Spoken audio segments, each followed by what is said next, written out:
Prior to his coronation as Emperor of France, Napoleon was already at war with the allies of Europe. In the War of the Third Coalition, Great Britain declared war on France in May of 1803.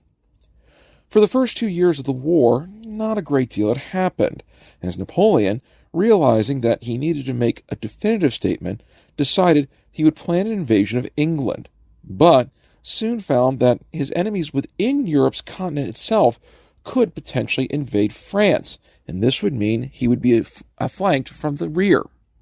As such, he changed his tactic from invading England to handling his enemies within the continent. To do so, he would go on the offensive and would attack the Austrians before the Russians could send their forces in to join their allies. At the Battle of Ulm, through a battle of maneuver, Napoleon was able to outflank the Austrians with only 2,000 casualties to his own forces, while at the same time capturing 60,000 Austrian soldiers. The impressive victory was not given the appropriate credit it deserved, namely because at the same time as this battle was occurring, the Battle of Trafalgar was happening, and the Royal Navy, under the command of Horatio Nelson, was able to successfully smash both the French and Spanish fleets simultaneously. Even with the naval defeat, Napoleon continued to keep his eye on events within the continent, and in November would capture the city of Vienna. Following the capture, he would engage in what is considered to be the greatest battle of his entire career, namely the Battle of Austerlitz. It was seen as one of the finest displays of military skill, as Napoleon would feign a retreat of his right wing, while his center and left wing moved to secure the high ground. Realizing that they were trapped within a pincer movement, the Austrians and Russians were completely surrounded, and up to a third of the Allied army was annihilated by Napoleon Bonaparte. By the end of 1805, Napoleon had successfully defeated the Austrians, forced the Russians to retreat back within Russia, received an indemnity of 40 million francs, and it is believed by some historians that the French foreign policy of how to handle their enemies became more of a Napoleonic policy, where Napoleon thought himself invincible, and that anything that was to occur would be by his will alone. Now, with his recent strings of victories, Napoleon decided to consolidate his power even more so within Europe by overthrowing governments neighboring France and installing his brothers as the new rulers of these countries. His aim was to ideally create a buffer state between himself and Central Europe. However, in doing so, one nation, which really wasn't even a nation, much less an empire, would be dissolved, that being the Holy Roman Empire. Ironically enough, the Holy Roman Empire itself was founded by another Frenchman, Charlemagne. Seeing what Napoleon was doing, Prussia feared that he might look towards them for future conquest, and decided to make an alliance with Russia. In doing this, the Prussians then turned around and declared war on France. But this proved to be a tactical error, namely because the Prussians weren't really paying close attention to the maps, not realizing that the French still had 180,000 men in southern Germany, and Russia was still months away before the first of her soldiers could even arrive on the Prussian frontier to help them. As such, Napoleon would invade Prussia, fighting twin battles at Jena and Austerlitz. The devastating effect of these battles led to the majority of Prussian commanders being killed and exposing the weak military skills of the Prussian king, Frederick William III. 1 month later, the French would capture 140,000 Prussian soldiers, but the Prussians were not willing to surrender, namely because the Russians had yet to begin fighting.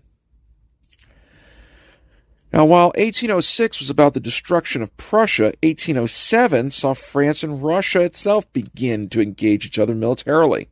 And on June the 14th, Napoleon would defeat the Russians at the Battle of Friedland and eliminated 30% of the Russian army.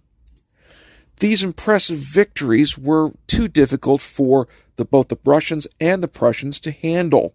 As such, on June 25th, the Russians would make a peace treaty with France at Tilsit, And while the Russians received relatively easy peace terms, the Prussians did not, which would lead to long-standing dissent between the Prussians and the French people.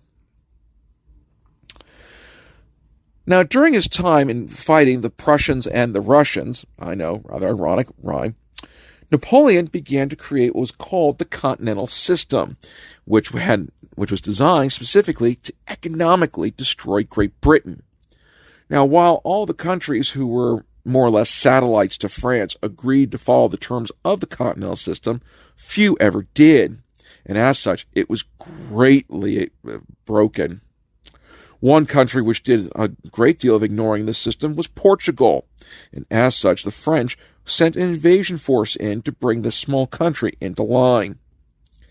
As the Iberian Peninsula became now a puppet of the French state, Spanish revolt would come into play, and with this revolt, Napoleon would arrive himself to lead an army to effectively put the whole thing into order.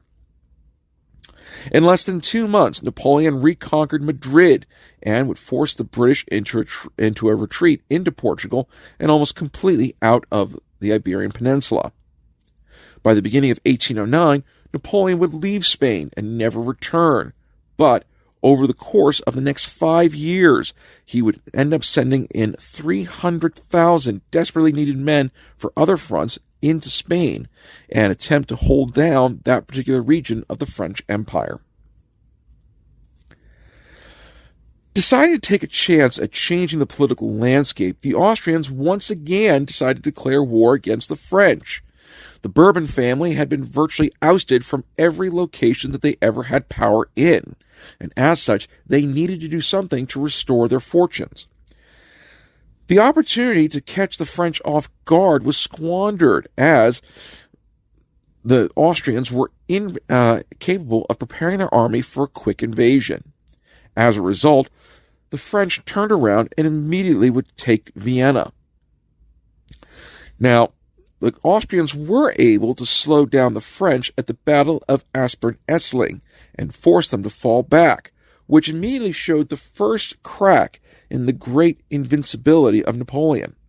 But Napoleon would reorganize his army, launch a second offensive, and at the Battle of Wagram would inflict heavy losses on both his own army and that of the Austrians. But this would result in forcing an armistice to occur between Austria and France. By August of 1810, Napoleon would rule 40% of Europe's population, a rather impressive figure. And while Napoleon's influence grew, the Russians realized that they were becoming more and more boxed in. Napoleon created multiple satellite kingdoms, which were ruled by his brothers. And in an attempt to stop the Austrians from consistently declaring war, Napoleon had divorced his first wife, Josephine, and would marry Marie Louise, the daughter to the King of Austria. He even had one of his generals become the ruler of Sweden. And there were rumors that the Kingdom of Poland would be reestablished. Meanwhile, for Napoleon, as he looked east towards Russia, his biggest fear was that the British and the Russians might enter into an alliance. In 1811, Napoleon would create a coalition army of French, Prussian, and Austrian soldiers, numbering a staggering 450,000 men. But it would not be until June the 24th, 1812, that Napoleon began his invasion of Russia. His goal was to draw out the Russian army and inflict a devastating defeat on them in either 1 or 2 battles. The Russians, by sharp contrast, did not agree to that particular idea, namely because why should we fight Napoleon on his terms? Instead, they began a scorched earth policy of consistently retreating in front of the French invader, but burning the countryside, effectively eliminating any sources of food for the French army. Napoleon would, however, engage the Russians at Borodino on September the 7th, 1812, which would result in 44,000 Russians being killed and 35,000 French being killed. Napoleon would recognize this battle as a victory well deserved by the French army, but he also realized that the Russians were worthy of being called invincible. 1 week later, on September 14th, 1812, Napoleon would capture Moscow, but the city was burned the next day, and 6 weeks later, he would be forced to evacuate the city. For more information, please consider these suggested titles. Be sure to click on the left-hand side of the screen to subscribe to our show, and on the right-hand side for our latest episode. And we will see you again for the next episode of Milling Through History.